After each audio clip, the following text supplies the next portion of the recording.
Rolls-Royce disappointed investors Thursday with a big tumble in profits.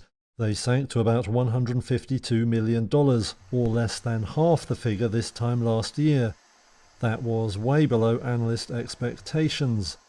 Its civil aviation business actually reported a loss, despite a sharp upturn in flying hours by the world's airliners. That would normally drive revenues higher, as many carriers pay Rolls according to how much its engines operate. However, the UK firm is facing challenges from rising inflation and supply chain disruption. It's been hit by chip shortages and has had to seek new suppliers of titanium. Chief Executive Warren East sees signs of improvement though. He says cash flow should turn positive for the year. That would be an improvement from the previous 2 years when Rolls burned through billions of dollars. Shares in the company were down around 10% by lunchtime following the disappointing earnings numbers.